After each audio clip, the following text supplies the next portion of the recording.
America ഇനി ഒരിക്കലും ഇറാനുമായി യുദ്ധം ചെയ്യില്ല. അത് മാത്രമല്ല, ആന്റി ഇറാനിയൻ നരേറ്റീവ്, അമേരിക്കക്കുള്ളിലുള്ള ആന്റി ഇറാനിയൻ നരേറ്റീവിനെ കൂടെ തുടച്ചു കളയുന്ന രീതിയിലേക്കുള്ള തീരുമാനങ്ങളിലേക്കും അമേരിക്ക പോകും. ഇത് ഏതെങ്കിലും ഒരു സൂപ്പർസ്റ്റിഷ്യസ് ആയിട്ടുള്ള വാർത്ത പറയുന്നതല്ല. JD വാൻസ് ആക്ച്വലി പറഞ്ഞിട്ടുള്ള കുറച്ച് കാര്യങ്ങളെ അനലൈസ് ചെയ്യുമ്പോഴാണ് നമുക്ക് ഈ കാര്യങ്ങളെ കൃത്യമായിട്ട് മനസ്സിലാവുക. അപ്പൊ JD വാൻസ് പറഞ്ഞ കുറച്ച് കാര്യങ്ങളുണ്ട്. അതില് ഒന്നാമത്തെ പോയിന്റ് എന്ന് പറയുന്നത്, ട്രംപ് ഇറാനിലേക്ക് ലക്ഷക്കണക്കിന് സൈനികരെ അയക്കണമെന്നാണ് ചിലരുടെ ആവശ്യം. ഇതിനെതിരെ നമ്മൾ അകത്ത് നിന്ന് തന്നെ പോരാടേണ്ടതുണ്ട്. ഇതാണ് ഒന്നാമത്തെ കാര്യം JD വാൻസ് പറഞ്ഞത്. ഇനി രണ്ടാമത്തെ ഒരു കാര്യം എന്ന് പറയുന്നത്, നിങ്ങൾ 9 ദശലക്ഷം ജനസംഖ്യയുള്ള ചെറിയ രാജ്യമാണ്. നിങ്ങളുടെ ഓരോ പ്രശ്നത്തെയും മറ്റു രാജ്യങ്ങളിലെ ആളുകളെ കൊന്നൊടുക്കിക്കൊണ്ട് മാത്രം പരിഹരിക്കാനാകില്ല. ഈ രണ്ട് കാര്യങ്ങളാണ്. ഈ രണ്ട് കാര്യങ്ങളിൽ നിന്നും യഥാർത്ഥത്തിൽ മനസ്സിലാവുന്നത് രണ്ട് പോയിന്റ് ആണ്. ഒന്നാമത്തത് ഒന്ന് ഇസ്രായേലിനോട് പറയുന്നതാണ്, രണ്ടാമത്തത് ലോകത്തോട് പറയുന്നതാണ്. അതില് ലോകത്തോട് പറയുന്ന കാര്യം, ഈ അമേരിക്ക ഒരിക്കലും ഇനി ഇറാനുമായിട്ടൊരു യുദ്ധത്തിന് പോകുന്നില്ല. ഇറാനെതിരായിട്ടുള്ള നരേറ്റീവ്സിനെ പ്രോത്സാഹിപ്പിക്കാനും പോകുന്നില്ല എന്നുള്ളതാണ്.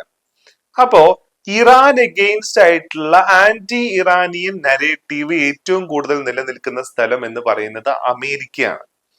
അത് 1979 ആ ഹോസ്റ്റേജ് പ്രതിസന്ധി മുതൽ ആ 40ഓളം പേരെയാണെന്നാണ് ഞാൻ മനസ്സിലാക്കുന്നത്, ഈ തടവിലാക്കിയത് മുതൽ ഉടലെടുത്തിട്ടുള്ള ഇറാൻ ആൻഡ് അമേരിക്ക റൈവൽറി, ആ റൈവൽറിക്ക് ഒരു വിരാമം കുറിക്കാൻ പോവുകയാണ് എന്നുള്ളതാണ് ഇതിലൂടെ വരാൻ പോകുന്നത്. അപ്പോ അമേരിക്കയില് ട്രംപിന്റെ സോഷ്യൽ മീഡിയയിൽ പോസ്റ്റ് ചെയ്തിരിക്കുന്ന ഒരു പോസ്റ്റ് ഉണ്ട്. നിങ്ങളിൽ എത്ര പേര് ഈ ഡീലിനെ അംഗീകരിക്കുന്നു എന്നാണ് ചോദിച്ചത്. അപ്പൊ ആ പോസ്റ്റിന്റെ താഴെ പോൾ ചെയ്തിട്ടുള്ള പേഴ്സൻറ്റേജ് നോക്കുകയാണെന്നുണ്ടെങ്കിൽ 60% ആൾക്കാർ അതിനെ അംഗീകരിക്കുന്നില്ല, ആ ഡീലിനെ ഇഷ്ടപ്പെടുന്നില്ല എന്നാ പറഞ്ഞത്. അതിൽ ഏകദേശം 13% ആൾക്കാർ തീരുമാനമെടുക്കാനായിട്ടില്ല എന്നും, അതേപോലെ തന്നെ കുറച്ച് ശതമാനം ആൾക്കാർ ഈ ഡീൽ ഇഷ്ടപ്പെട്ടു എന്നുമാണ് പറയുന്നത്. അപ്പോ അമേരിക്കക്ക് അകത്തുള്ള പോപ്പുലർ നരേറ്റീവ് എന്ന് പറയുന്നത്, അമേരിക്ക തോറ്റ യുദ്ധമാണിത്, ഇറാനുമായിട്ട് ഇങ്ങനെ ഒരു ഡീലിലേക്ക് പോവേണ്ട ആവശ്യമില്ലായിരുന്നു, ഇറാന്റെ സ്വത്തുക്കൾ വിട്ടുകൊടുക്കുകയാണ് നമ്മൾ ചെയ്യുന്നത്, ഇറാന് ഒരു ലെജിറ്റിമസി കിട്ടുന്ന രീതിയിലേക്ക്, ഒരു അക്സെപ്റ്റൻസ് കിട്ടുന്ന രീതിയിലേക്കാണ് കാര്യങ്ങൾ ചെയ്തു വെച്ചേക്കുന്നത് എന്നുള്ളതാണ് അമേരിക്കയിൽ ഇപ്പൊ ഉള്ള പോപ്പുലർ ആയിട്ടുള്ള നരേറ്റീവ്. ആ നരേറ്റീവിനെ ചേഞ്ച് ചെയ്യുകയും ഇറാനുമായിട്ടുള്ള ഒരു റിലേഷൻഷിപ്പിനെ നോർമലൈസ് ചെയ്യാനും അമേരിക്ക ശ്രമിക്കുന്നുണ്ട് എന്നുള്ളതാണ്. അപ്പോ അത് ശ്രമിക്കണം എന്നുണ്ടെങ്കിൽ അമേരിക്കക്ക് അകത്ത് തന്നെയുള്ള ആന്റി ഇറാൻ നരേറ്റീവ്സ് യഥാർത്ഥത്തിൽ എന്താവണം? ഇല്ലാതാവണം എന്നുള്ളതാണ്. അപ്പോ അത് ഇല്ലാതാക്കാനുള്ള ശ്രമം നമ്മൾ അമേരിക്കക്കകത്ത് നിന്ന് തന്നെ തുടങ്ങണം എന്നാണ് JD വാൻസ് യഥാർത്ഥത്തിൽ പറഞ്ഞത് എന്നുള്ളതാണ്. മാത്രമല്ല, ട്രംപിന്റെ ചില പ്രസ്താവനകൾ കൂടെ നമ്മൾ ഒന്ന് കൃത്യമായിട്ട് അനലൈസ് ചെയ്യുന്ന രീതിയിലേക്ക്, ഇറാനിലോട്ട് ഫോറിൻ ഇൻവെസ്റ്റ്മെന്റ് വരുന്ന രീതിയിൽ, അതേപോലെ തന്നെ കുറച്ച് സൂപ്പർസ്റ്റീഷ്യസ് ആയിട്ട് പറയുകയാണെന്നുണ്ടെങ്കിൽ ഇറാനും ട്രംപും കൂടെ ചേർന്ന് ഇറാന്റെ എണ്ണ നല്ല അടിപൊളിയായിട്ട് വിൽക്കുന്ന രീതിയിലേക്ക് കാര്യങ്ങൾ ചെയ്യുന്ന രീതിയിലേക്കുള്ള ഒരു പ്ലാനും യഥാർത്ഥത്തിൽ അണിയറയിൽ ഒരുങ്ങുന്നുണ്ട്. ഇല്ലാന്നുണ്ടെങ്കിൽ ഈ കരാറിലെ ഏറ്റവും പ്രധാനപ്പെട്ട ഒരു വ്യവസ്ഥയായിരുന്ന എല്ലാ എൻഡിലുള്ള വാർ അവസാനിപ്പിക്കണം എന്നാണ് ആദ്യത്തെ ഒരു പോയിന്റ് ഉള്ളത്. പക്ഷെ എല്ലാ എൻഡിലും വാർ അവസാനിച്ചിട്ടില്ല. ഇസ്രായേൽ ഇപ്പോഴും ലെബനോനെ അറ്റാക്ക് ചെയ്തുകൊണ്ടിരിക്കുന്നുണ്ട്. അപ്പൊ ആ പശ്ചാത്തലത്തില് ഇത്രയും കാലം ഉണ്ടായിരുന്ന ഇറാൻ ആയിരുന്നു എങ്കിൽ ഉടനടി ആ കരാറിൽ നിന്നും പിൻവാങ്ങുകയും ഇസ്രായേലിന് നേരെയുള്ള അറ്റാക്ക് സ്റ്റാർട്ട് ചെയ്യുകയും ചെയ്യണം. എന്നാൽ ഇറാൻ അത് ചെയ്തിട്ടില്ല. പ്രസ്താവന യുദ്ധം ഇറാൻ ഇപ്പോഴും നടത്തുന്നുണ്ടെങ്കിൽ കൂടെ ആക്ഷനിലോട്ട് യഥാർത്ഥത്തിൽ ഇറാൻ വരുന്നില്ല. അതിന്റെയും റീസൺ യഥാർത്ഥത്തിൽ ഈ കരാറ് ഇറാന് വളരെ അധികം ഗുണകരമാവുന്ന ഒന്നാണ് എന്നുള്ളതും, അമേരിക്കയും ഇറാനും തമ്മിലുള്ള ഒരു റിലേഷൻഷിപ്പിനെ നോർമലൈസ് ചെയ്യാനുള്ള ചില സാധ്യതകൾ ഇതിന്റെ ഭാഗമായിട്ടുണ്ട് എന്നുള്ളതുമാണ്. മാത്രമല്ല, മുജ്തബ അലി ഖമനയി പോസ്റ്റ് ചെയ്തിട്ടുള്ള ഒരു പോസ്റ്റിൽ പറയുന്നത്, ഞാൻ ഇതിൽ പൂർണ്ണ തൃപ്തനൊന്നുമല്ല എന്നുണ്ടെങ്കിൽ കൂടിയും ഞാൻ ഈ കാര്യത്തെ അംഗീകരിക്കുന്നു എന്നുകൂടെ പറയുന്നുണ്ട് എന്നുള്ളതാണ്. അപ്പോ അമേരിക്ക ആക്ച്വലി ഇപ്പൊ ചെയ്യാൻ ശ്രമിക്കുന്ന ഒരു കാര്യം, അമേരിക്ക വിൻ ചെയ്തിട്ടുണ്ട്, അതേപോലെ തന്നെ ആന്റി ഇറാൻ നെഗറ്റീവ്സിനെ ഒന്ന് സപ്രസ് ചെയ്തുകൊണ്ട് വരിക. ഇറാന്റെ മിസൈലിന്റെ കാര്യത്തിൽ അടക്കം ഇങ്ങനെ ഒരു സോഫ്റ്റ് നിലപാട് യഥാർത്ഥത്തിൽ ട്രംപ് എടുത്തിട്ടുണ്ട്.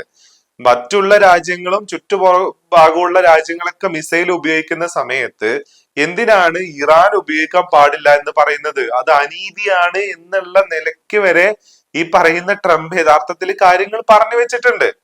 നെതന്യാഹു കുറച്ചും കൂടെ സൂക്ഷിക്കണമായിരുന്നു, അയാൾ ഇമ്പൾസീവ് ആണ് എന്നൊക്കെയുള്ള ലെവലിലുള്ള കാര്യങ്ങൾ നെതന്യാഹുവിനെ കുറ്റപ്പെടുത്തുന്ന രീതിയിലേക്കും കൂടെ മാറി എന്നുള്ളതാണ്.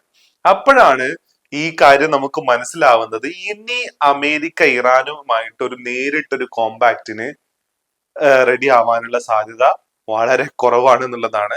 മാത്രമല്ല, ഇറാനായിട്ട് ഒരു യുദ്ധത്തിന് പോയി കഴിഞ്ഞു കഴിഞ്ഞാൽ കീശ കീറും എന്നുള്ള കാര്യത്തിലും അമേരിക്ക ഉറപ്പാണ്.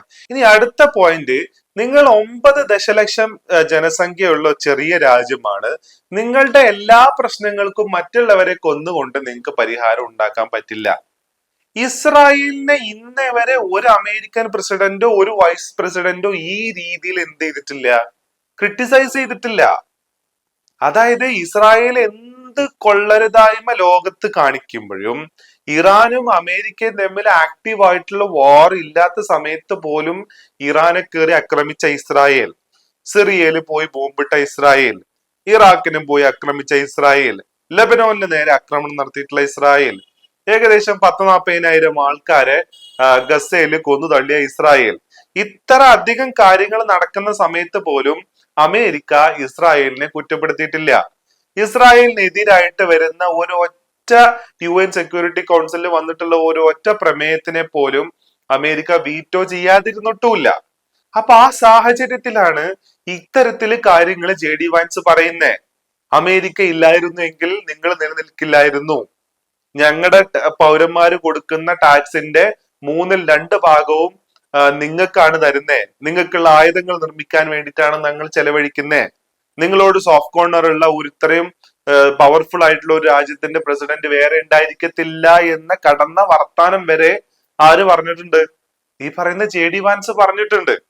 അപ്പൊ ഇതിന്റെയൊക്കെ റീസൺ എന്ന് പറയുന്നത്, ആക്ച്വലി ഇസ്രായേൽ ഈ പറയുന്ന കരാറിന് തുരങ്കം വെക്കാൻ വേണ്ടിയിട്ടാണ് ശ്രമിക്കുന്നത് എന്നും, ആ കരാറിൽ നിന്നും ഏത് വിധേനയും ഒന്നുകിൽ ഇറാനെ പുറത്തു കൊണ്ടുവരിക, അല്ലെങ്കിൽ അല്ലെങ്കിൽ അമേരിക്കയെ പുറത്തു കൊണ്ടുവരിക എന്ന കളിയാണ് ഇസ്രായേൽ കളിക്കുന്നത് എന്നും പൂർണ്ണ ബോധ്യം യഥാർത്ഥത്തിൽ ട്രംപിനും ഉണ്ട്, JD വാൻസിനും ഉണ്ട്. അപ്പൊ ആ കളി ഇസ്രായേൽ തുടരുകയാണെന്നുണ്ടെങ്കിൽ ഇറാനുമായി നടക്കാൻ പോകുന്ന ഒരു നോർമലൈസേഷൻ പ്രോസസ്സ് തന്നെ തടയുന്ന രീതിയിലേക്ക് മാറും. അതാണ് ഇപ്പൊ നമ്മൾ കഴിഞ്ഞ ദിവസം സ്വിറ്റ്സർലാൻഡിൽ കണ്ടത്. ആ ഒരു ചർച്ചയിൽ നിന്നും ഇരു വിഭാഗവും പിന്തിരിഞ്ഞു നിന്നത് ഈ പറയുന്ന അറ്റാക്ക് വന്നതുകൊണ്ട്. അപ്പോ പറഞ്ഞു വരുന്നത് എന്താ വെച്ച് കഴിഞ്ഞാല്, അമേരിക്ക ഇനി ഒരു കാരണവശാലും ഇറാന് നേരെ ഒരു അറ്റാക്ക് നടത്താൻ പോകുന്നില്ല. ഇറാൻ എന്ന് പറയുന്നത് മറ്റ് രാജ്യങ്ങളെ പോലെ തന്നെ അമേരിക്കക്ക് റിലേഷൻഷിപ്പ് ഒക്കെ ഉള്ള ഒരു രാജ്യമായിട്ട് മാറാനും കൂടെ ഉള്ള സാധ്യത ഏറി വരികയാണ്. അപ്പൊ ഇതില് പെട്ടു പോവാൻ പോകുന്നത് യഥാർത്ഥത്തില് സെക്യൂരിറ്റി മാൻ എന്നും പറഞ്ഞിട്ട് ഇസ്രായേലിലെ ജനങ്ങൾക്ക് സകല അൺസെക്യൂരിറ്റിയും കൊടുത്ത് അവന്മാരെ മൊത്തത്തിൽ ഈ പറയുന്ന ബങ്കറിലേക്ക് അയക്കുന്ന നെതന്യാഹു ആണ് പെടാൻ പോകുന്നത് എന്നുള്ളതാണ്. ഇതിന്റെ ഇടയ്ക്ക് സ്ഥിരീകരിക്കാത്ത ഒരു വാർത്തയും കൂടെ വരുന്നുണ്ട്. ഈ ഇസ്രായേലിലെ പ്രതിപക്ഷം നെതന്യാഹുവിനെ അട്ടിമറിക്കാനുള്ള പണിയും കൂടെ അവിടെ തുടങ്ങിയിട്ടുണ്ട് എന്നുള്ള വാർത്തയും കൂടെ ഇതിന്റെ കൂട്ടത്തിൽ വരുന്നുണ്ട് എന്നുള്ളതാണ്.